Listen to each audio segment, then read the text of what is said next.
Hello, my friends, hello, and welcome once again to stately Vaughan Manor, where it's time for my weekend reading report. That's right, Roger and I have returned for my weekend reading report. Let's talk about all the stuff I read this past week, the stuff I'm going to read in the very near future, some things that have shown up at the manor. Lots of excitement this week. As usual, it's always a thrill a minute over here at stately Vaughan Manor. So, what have I been reading? What have I read this past week? First thing I finished reading was this fantastic vintage science fiction novel, City at World's End by Edmund Hamilton. Edmund Hamilton, a very pulpy science fiction writer. He wrote a lot of pulpy stuff. Always entertaining, Edmund Hamilton. I have a bunch of his stuff. A lot of his old paperbacks. I also have a hardcover, the best of Edmund Hamilton. I have a bunch of Edmund Hamilton. He wrote, I think he did the Captain Future pulp magazines. He wrote a lot of those. And just a ton of science fiction. And this one is one of his more popular books, The City at World's End by Edmund Hamilton. This is about a small mill town that is hurled millions of years into the future because this super atomic bomb, not just a normal atomic bomb, a super one, explodes above the town at the beginning of a nuclear war. And instead of destroying the town, it hurls it millions of years into the future. At World's End, when the sun is going dim and everything's cold. And so they have to try to survive in this new environment that the whole town has landed in. And when they go out exploring, they find a domed city, so wonderfully represented here on the cover. And a bunch of other stuff happens, but I don't want to spoil it too much in case you want to read this book. This book is easy to get if you have an e-reader. You can get it for cheap, or you can do like I did and get one of these old vintage copies. I had a great time with this. Edmund Hamilton is always fun. And so for my 500 book project, the 500 book challenge, I should say. The challenge where I'm reading 500 books I already own before I will buy any new ones. This is number 45. I think, I'll double check, but I think this is number 45, City at World's End by Edmund Hamilton. This was awesome. So that's the first thing I finished.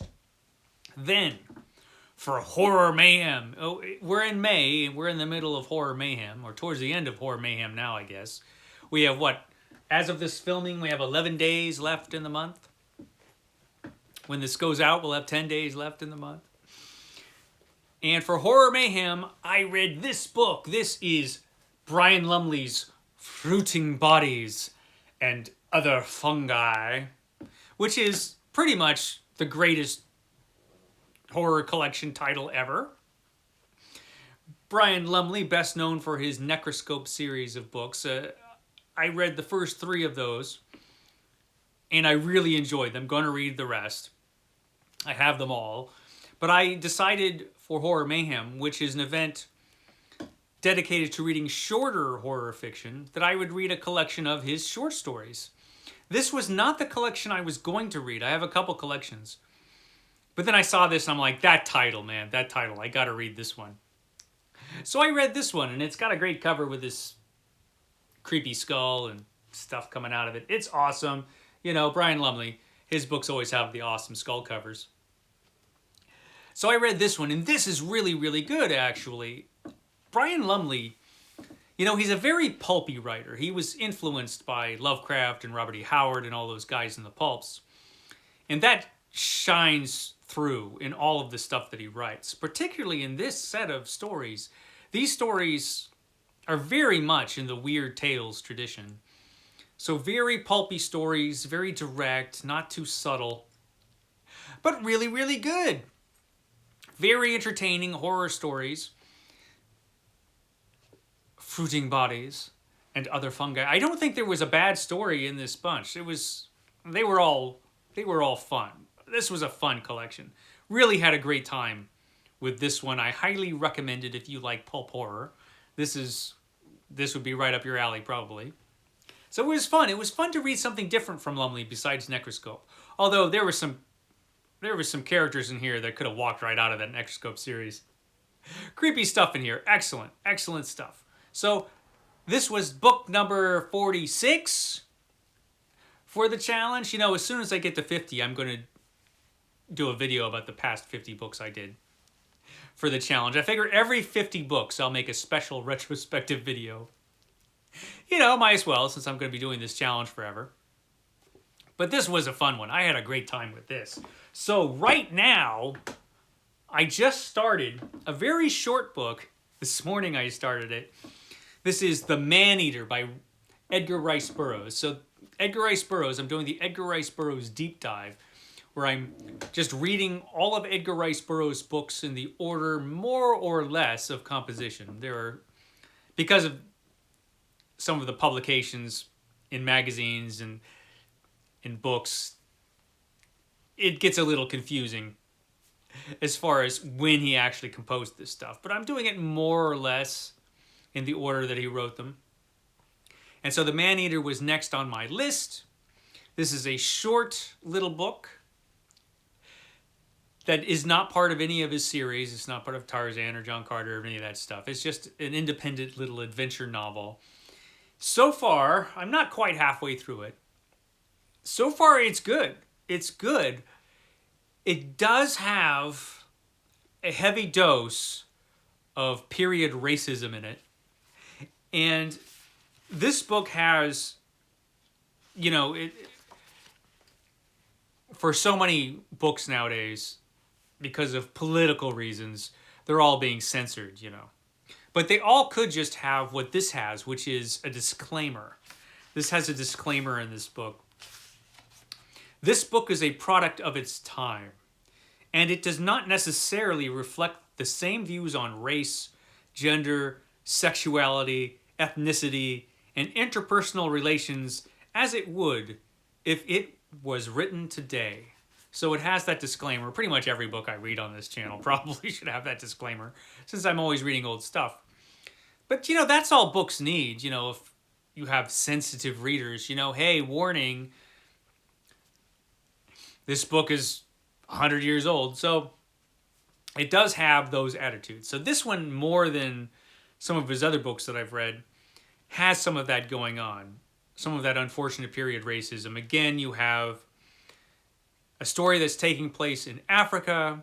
The native Africans are savages, once again. And there are some other unflattering stereotypes in this book, unfortunately. But as far as the story itself goes, so far it's pretty good. It's not great, but it's good so far. I will give you a better idea of it next week after I finished it. I'll probably finish this tomorrow and start something else, because it's dinky, this book. So this will be 47. So I should have 47 done by tomorrow. I've reading some short stuff recently, so that's helping with the challenge. So what am I going to read? Oh, hold on. I almost forgot about the comic books, because, of course, I'm also doing the World's Finest Challenge, where I'm reading Superman and Batman every day of my life. And so far, that's going fantastic. It's been a great time. Really enjoyed it. So I'm still working on the first Golden Age Superman Omnibus. So Golden Age Superman Omnibus Volume 1. The Golden Age Superman, I talked about last week how he loves to break laws and destroy property. Basically, he commits a lot of crimes, the Golden Age Superman, in his early adventures. He's one for taking the law in his own hands, this guy. And yeah, more of that is still going on. He's still wrecking other people's stuff, still breaking a bunch of laws. You know, he's just a total super vigilante. But it's awesome. It's awesome. I'm having a great time with this. I mean, it's so much fun. And the presentation of this is just so beautiful. This omnibus, they did such a great job in the reproduction of these old Golden Age stories. It's awesome. So still reading that. And I'm also reading Golden Age Batman, but I'm reading those in the old archive editions from the 90s. So I finished the Batman archive edition #1, and now I'm reading the Dark Knight archive edition #1. What's the difference? Well, in these archive editions, the Batman archive editions reprint the stories that were published in Detective Comics. And so the whole series of Batman archive editions are just reprints from Detective Comics. The Dark Knight archives, reprint Batman's own solo title. So these are the stories from the Batman comic book. It's, when they reprinted these in the omnibus volumes, they just did all of the Batman stories and then just printed them chronologically, which is what, that's how Superman is in the Superman omnibus. And that is better. That is a better way to do it. But still, I have these already and they're fantastic. And so the Dark Knight Archive Volume 1 has the first issue of, it has the first 4 issues of Batman. And so this is the first issue of Batman. Robin was already introduced in Detective Comics, and so he is able to appear on the cover of the first ever issue of Batman, where he has his own title. So we have that, and then for the first time, we have Batman's origin told. Just told in 2 pages, but really that's all you need. It's told very well. And then, if that wasn't enough, next we get the Joker. Yes, the first story about the Joker, the first Joker story, shows up in Batman, the first issue of Batman. So, it's dynamite. That was a dynamite first issue. Knocked it out of the park with the first issue of Batman. So, yeah, that's going along swimmingly. But wait, I've got another project which I'll be talking more about very soon, probably tomorrow. It'll probably be tomorrow's video, actually, because looming ahead is Book Trek 2023. Book Trek, which is a reading event created by Vin at Revenant Reads, where we read Star Trek fiction. And this is the 3rd year. And the first year, I started to read the series of novelized episodes that James Blish wrote, starting with this book right here. This is Star Trek. It's just called Star Trek. Later, it was retitled Star Trek 1.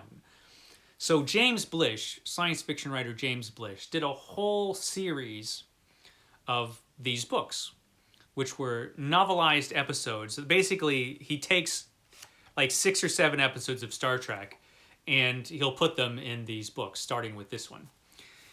So this was the very first Star Trek book. So back in the olden days, in the 1960s, and since then, they used to just put books out for all of the popular television shows. Hire some writer to either create original novels or novelize episodes or whatever. Very common back in the olden days, back before VCRs. You couldn't record or watch your own shows, let alone just, hit a button and stream them. That technology was not even something anybody could conceive of back in the olden days when this was published. And so I started to read these, but I never finished it. And so I'm doing a project for starting with Book Trek, but it's going to continue. And it's called the Star Trek Chronicles. Because you see, this book was published in 1967. And pretty much every year since 1967, there have been Star Trek books. For the most part, that might have changed in the late teens of the last decade. I'm not sure that Star Trek books were published every year between 2010 and 2019. There might be a year or two where Star Trek books were not published. I'll have to double check. But up to that point, every year Star Trek books were published. Some years, a lot of Star Trek books were published.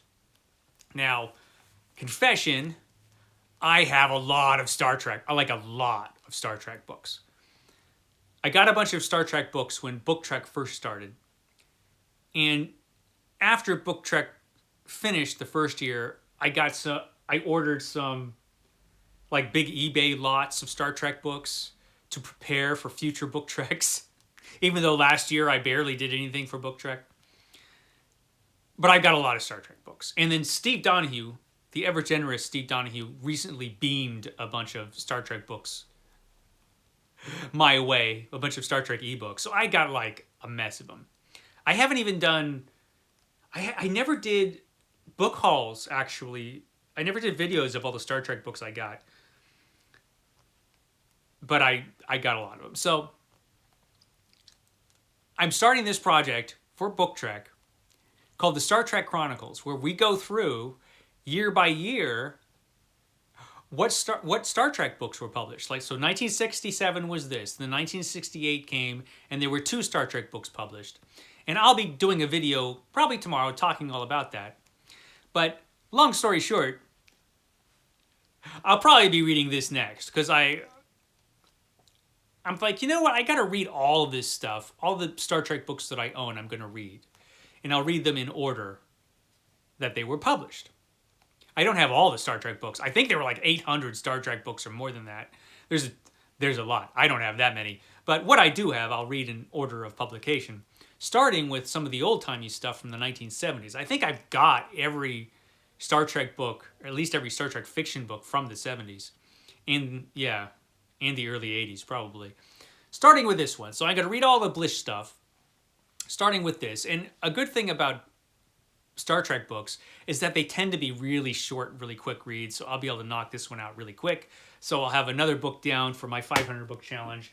Then it's back to the Edgar Rice Burroughs deep dive. I think I'll be able to get this one in this month too.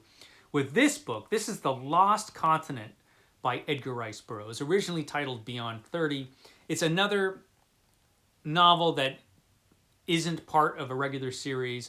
This one is a science fiction novel which takes place in the future. And the cover, this is the cover by Frank Frazetta, which is just fantastic. We have a very Flash Gordon looking hero there, menaced by a bunch of lions in Europe, because Europe has just gone to hell in the future. So this one, The Lost Continent, aka Beyond 30, is the next book I'm going to be reading after the Star Trek book for the Edgar Rice Burroughs deep dive. That should finish up the month. Not going to do any more horror this month for Horror Mayhem. I have to mention about Horror Mayhem, I didn't realize just how much I would miss the Bookish Bryants. The Bookish Bryants was a booktube channel that created Horror Mayhem. It's their event. But they're not doing videos anymore. And so they're not hosting the event this time. But we all decided to do it anyway, a bunch of us booktubers, because we had such a good time last year. I have to say, I really missed the Bookish Bryants in this event. It's felt weird to even read and take part in this event without the creators of the event being involved. It's just strange. It's just been strange, you know, and I thought about it. And I thought, you know, what would Book Trek be like without Vin? Or, I mean, could you even do Garbogast without Criminale? I don't think that's even possible.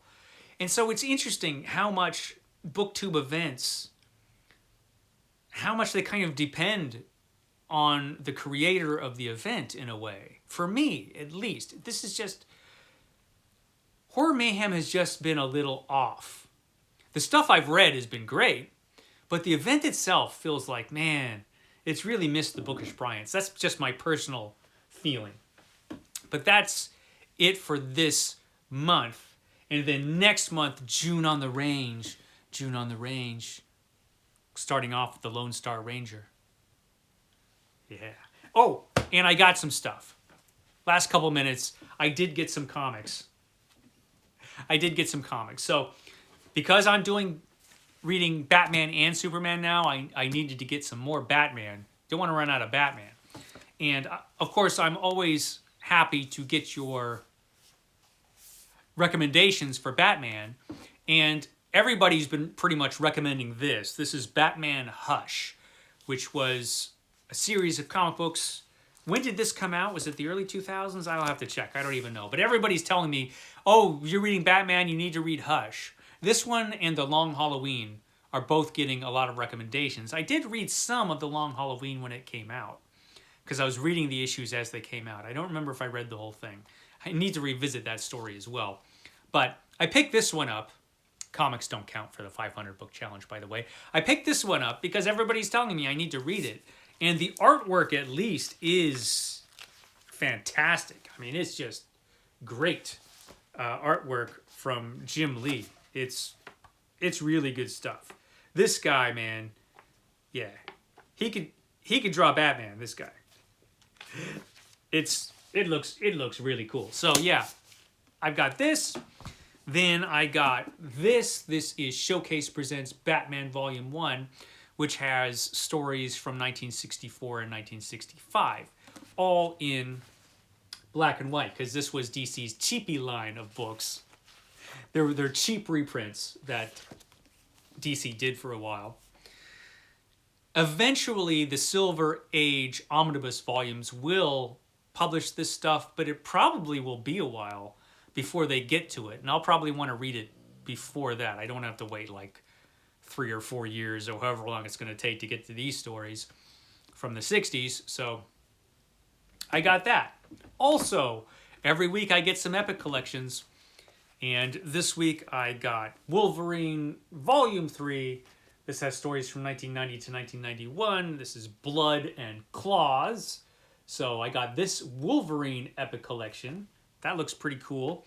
And then I got another package, and I smelled something really terrible. I'm like, what's that awful smell? And then I realized, opening the package, that it was Iron Man, The Crossing, one of the worst Iron Man stories of all time. So this has stories from 1995 through 1996. A very bad time if you liked the character of Iron Man. So this story, The Crossing, is a story where Iron Man is turned into a supervillain. Basically, he's turned into a psychopath who murders people. So, you know, if you like Iron Man, the character, as I did when these were coming out, these comics sucked because they basically turned a character you liked into a psychopathic murderer. And that really sucked. And it was awful. And then it got worse, because after this storyline, they replaced Tony Stark, who had become an insane killer. They replaced Tony Stark with a teenage version of himself. So you had I Was a Teenage Iron Man. That story followed up this terrible story. So you're saying, Mike, if that story sucks so bad, why did you get it? It's because it's an Iron Man Epic collection, that's why. And I got to get them all, even the really stinky ones. So that's my weekend reading report this week. It was pretty exciting, wasn't it, Roger? Roger's thrilled. He's always thrilled over here, Roger is. I think that's everything for this week. I will catch you next time.